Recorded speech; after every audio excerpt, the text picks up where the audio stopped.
मांगना भी उससे चाहिए जो किसी को कुछ दे सकता है। उससे भी क्या मांगना।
दूंगा तो दूसरा भिखारी हीन भावना महसूस करेगा या अपनी बेइज्जती महसूस करेगा। तो उसने एक उपाय सोचा। एक खीर बनवाई अच्छी।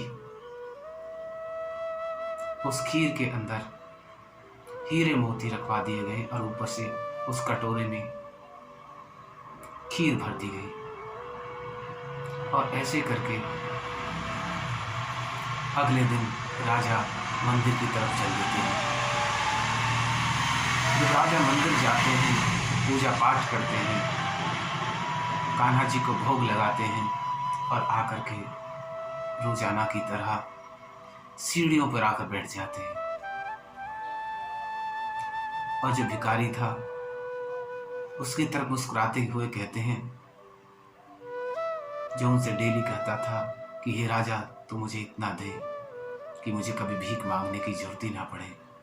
उसी भिखारी की तरफ कटोरा बढ़ाते हुए कहते हैं, लो खाइए, भगवान का प्रसाद है, अच्छा है, आपको आनंद की प्राप्ति होगी। ऐसा कहकर वो राजा अपने महल की तरफ प्रस्थान कर देता है और मन ही मन रास्ते में सोचता है कि आज इस भिखारी की मनोकामना पूर्ण हो जाएगी, इसने जो मांगा वो मिल जाएगा और शायद अब ये कभी भीख नहीं मांगेगा और मुझे कल यहाँ ये दिखाई नहीं देगा। ऐसे सोचते हुए चला जाता है। उधर जो उस भिखारी को कटोरा भरी हुई खीर मिलती है तो बड़ी प्रसन्नता से खाता है और जो भिखारी भगवान से मांग रहा था उसकी तरफ मजाक उड़ाते हुए कहता है, मजाक करते हुए, कि देखो राजा मुझसे कितना प्रेम करते हैं, मुझे खीर दे के गए हैं। और तुम भगवान से मांग रहे हो, भगवान तुम्हें क्या देगा? वो तो एक पत्थर की मूर्ति के सिवा कुछ नहीं है। और मुस्कुराते हुए खीर को खाने लगते हैं। जब वो खीर खा लेता है, खीर बड़ी स्वादिष्ट थी, वो पूरी तरह से झिक जाता है। अब उसका पेट भर जाता है और कुछ खीर बची ही रह जाती है, तो उसे अपने दूसरे भिखारी पर दया आती है और कहता है, लो, कुछ खीर बची हुई है, इसे तुम भी खा लो, बड़ी स्वादिष्ट खीर है, आनंद आएगा। ऐसे कह करके वो उस कटोरे को दे करके चला जाता है। अब जो भिखारी जिसको कटोरा दिया था, वो सोचता है कि यहाँ क्या खाऊंगा, इस कटोरे को घर ही ले जाता हूँ और घर पे आराम से खाऊंगा। तो दोस्तों, अगले दिन राजा रोजाना की तरह अपने रथ पर सवार होकर के मंदिर की तरफ चल देता है। और जब वहां जाता है तो वो क्या देखता है कि जिस भिखारी को मैंने खीर का कटोरा भर के दिया था, वो तो वहीं बैठा हुआ है, और जिसको जो भगवान से मांग रहा था, वो भिखारी वहां है ही नहीं, गायब है, अपने स्थान पर ही नहीं है। उसका मन बड़ा विचलित हो जाता है राजा का, और उस भिखारी के पास जाकर के पूछता है, तुम यहाँ कैसे हो?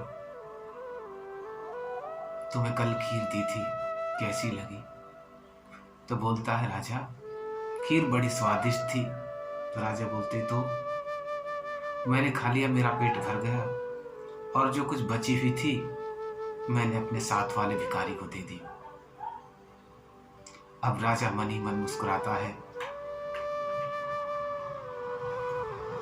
कि हे ईश्वर, तेरी लीला अपरंपार है।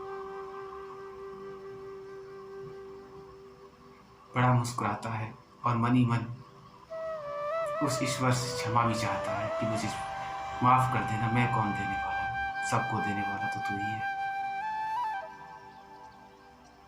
और वो भिखारी बोलता है कि मैंने जिसे दी थी, आज वो भिखारी आज यहाँ है ही नहीं, आज वो आए ही नहीं है। तो राजा मन ही मन मुस्कुराता है और भगवान से शुक्रिया अदा करता है, ईश्वर, मुझे क्षमा कर देना, आप सबको देने वाले हैं, मुझे भी आप ही देने वाले हैं, सारे ब्रह्मांड को आप ही देने वाले हैं। मैंने जिसे दिया उसको तो कुछ नहीं मिला, लेकिन जिसने आपको दिया उसे तो सब कुछ मिल गया। तो दोस्तों, हमें मांगना उससे चाहिए जो सबको देता है, ना कि उससे जो दूसरों से मांग रहा है। तो दोस्तों, वो ईश्वर, वो ब्रह्मांड नायक, जिसके पास किसी चीज की कमी नहीं है, वो सबको देने वाले हैं। अगर हम किसी के सामने अपना सर झुकाते हैं तो हमें उस परमात्मा के आगे अपना सर झुकाना चाहिए, ना कि एक संसारिक दुनिया के लोगों के सामने। उस परमात्मा के आगे हमें झुकना चाहिए जो सबको दे रहा, सारी सृष्टि को चला रहा है। वो सबकी सुनता है। अगर आपके भाव पवित्र है, आपकी श्रद्धा विश्वास अटूट है, तो आपका प्रत्येक वाक्य, आपकी हर सोच उसके पास तक जा रही है। इसलिए